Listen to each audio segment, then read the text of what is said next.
Mr. A here. This is RRT Boxing. Ready. Talk that boxing with Mr. A. We're going to do a breakdown and prediction of a bout taking place in Mexico City, Mexico, July 21st, 2017. Antonio Moran versus Wiberth Lopez. I think that's how you pronounce it. Wiberth Lopez. Now, for those who do like numbers, I try and give you a little more information on them.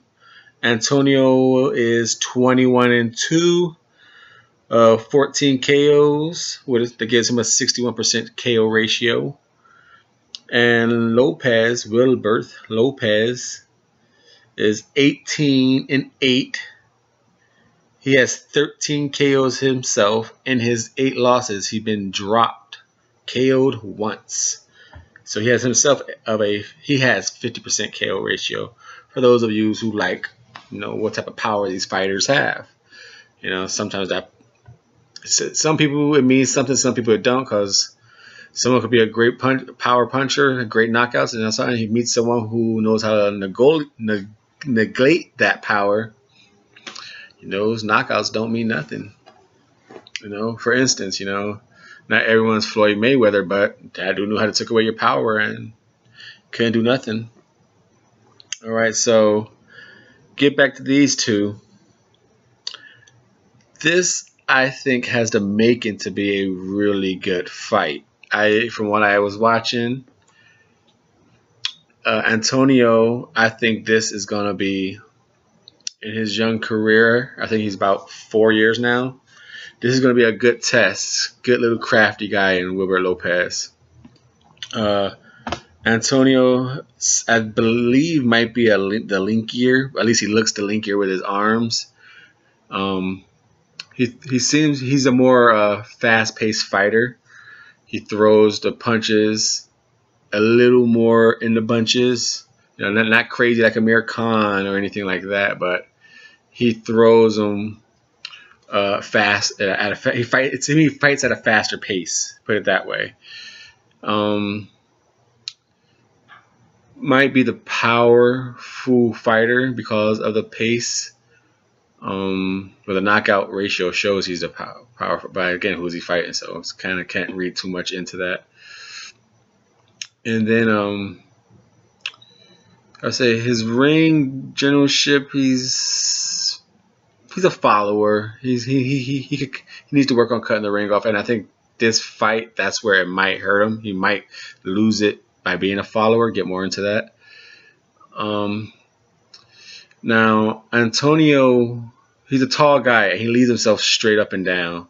So when he does throw a hook or a jab, his head is right there, center where his body is. When he does the body jab, he's straight up and down. When he comes back, he does not escape angles. So he's there for a high hook. He's going to have to watch out for that. He's going to have to duck out or just grab, let the ref break you up. But either duck out, grab, or how else can he get away? He just punch himself away. Now, as far as Wiberth Lopez, first off, I gotta say, Wilbert, stay committed to your punch. Punch hard, man. He has a bad tendency to slap his punch, slap his combinations. Adrian Broner does this. He's a real famous guy who does this, but Wilbert literally just he doesn't slap as hard as Adrian, so they're even softer. You can see them coming. You can counter them. Now, if Wilbert stays committed and punch all the way through his punches, he'll be in great shape. And also, Lopez, as he gets tired in the round, as the rounds go on, as he gets tired, he'll start using the ring. He'll start, not fighting as much, but using the ring and then pity-patting for points.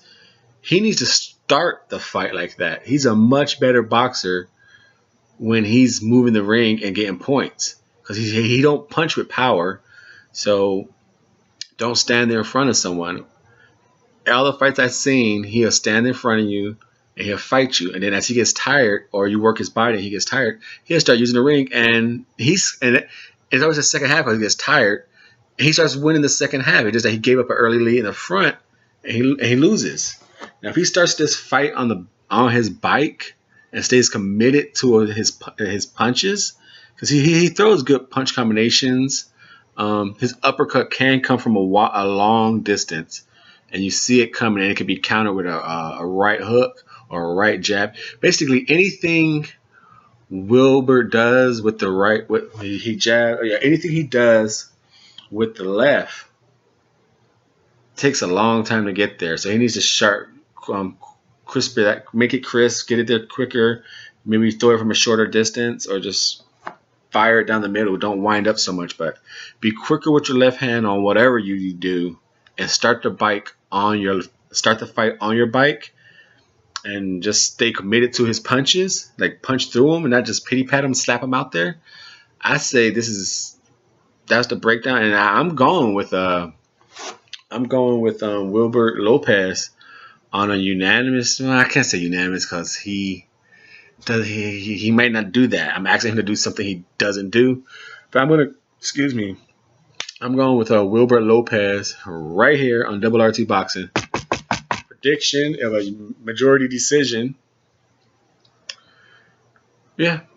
No, majority split decision. Always a tricky one. The split decision is when one judge has a draw. No, that's a majority decision, right? When one judge has a draw, and then the two judges choose a fighter, and the split decision is when two judges have the same score for a fighter. So I think it's whatever. But we're going for majority. Majority. That's what I'm going for. Majority decision. Wiberth Lopez right here on Double RT Boxing. Yes. If you know what the difference is, the MD and the SD, leave the comment. I'm going to look it up anyway, but if you want to feel nice and say it. It'd be cool. Mr. A is out. Please subscribe.